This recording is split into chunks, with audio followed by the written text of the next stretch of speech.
Ce message vous a été préparé par le Ministry of Unlimited Holy Ghost. Et vous êtes avec Mauro Dieu d'amour, volume 2, la venue du royaume de Dieu. Que la paix et la grâce vous soient données de la part de notre Seigneur Jésus-Christ. Sermon 249, l'Évangile de Jésus-Christ. Prions. Père éternel, nous te louons, nous te remercions. Tu nous as gardés, tu nous as protégés, tu nous donnes une autre occasion d'écouter ta parole. Merci Seigneur. Au nom de Jésus-Christ, Père, nous prions.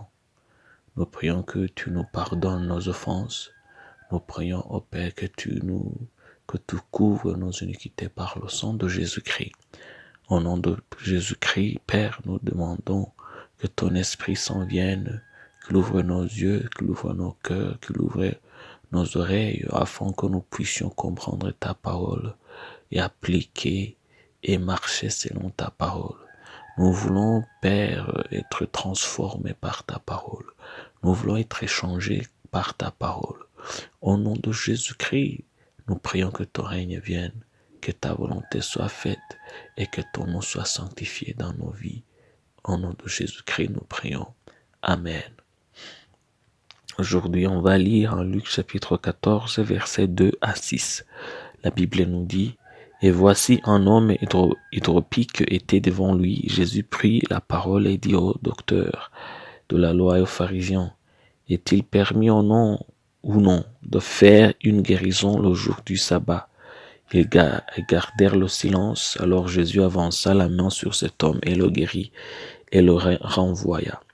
Puis il leur dit: Lequel de vous, si son fils ou son bœuf tombe dans un puits, ne l'en retirera pas aussitôt le jour du sabbat? Et ne put rien répondre à cela. » Ça, c'est un Luc chapitre 14, versets 2 à 6. L'égoïsme derrière la loi. Ce n'est pas un secret pour personne que, quelle que soit la qualité d'une chose, les gens malfaisants trouveront toujours un moyen de l'utiliser pour la corruption. Seul Dieu est au-delà de la corruption. Dieu a donné la loi avec bonté. Il voulait que les hommes vivent en harmonie avec lui et entre eux. Mais l'égoïsme avait pris le dessus sur leur vie et ils ne le savaient même pas. Ils cachaient leur égoïsme derrière la loi. En ce qui les concernait, il était normal de sauver leur âne, leur vache au jour du sabbat. Mais en ce qui concernait la guérison du corps de l'être humain, ils doutaient de la légalité de cette action. C'est tout simplement l'hypocrisie.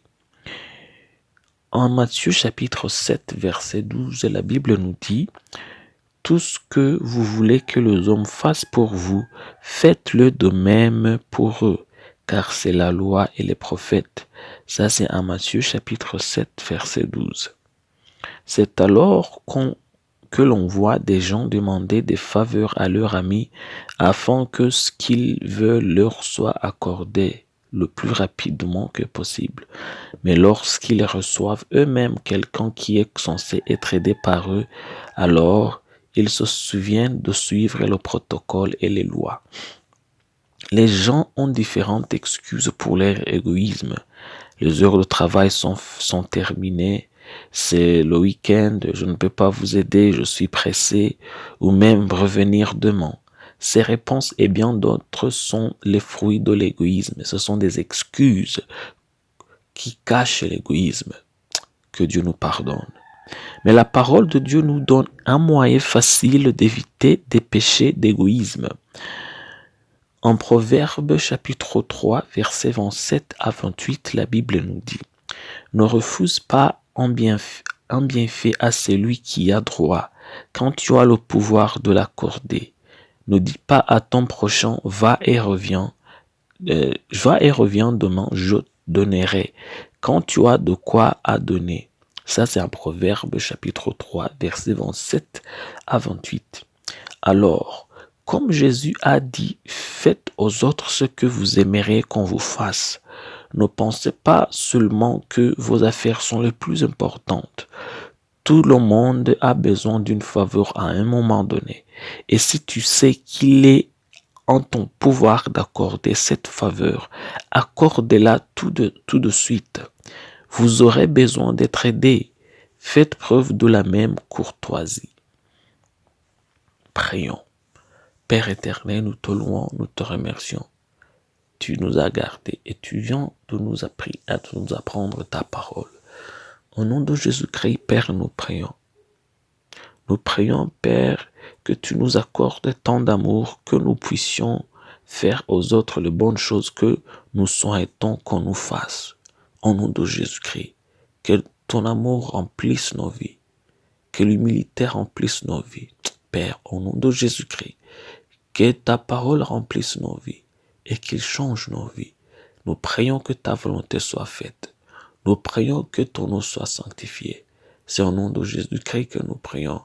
Nous te louons, Père. Amen. L'exhortation d'aujourd'hui, on va la trouver en Matthieu chapitre 7, verset 12.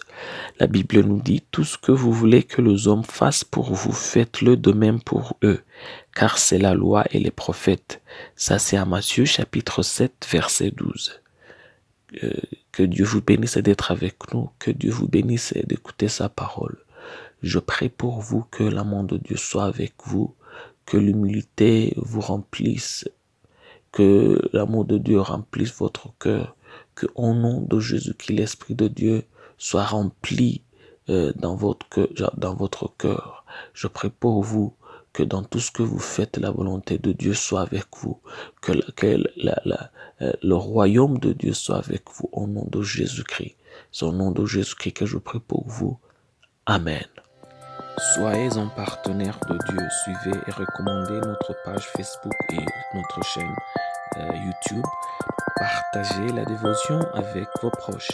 Lisez et écoutez tous les jours et vous verrez vraiment Dieu dans votre vie. Que Dieu vous bénisse.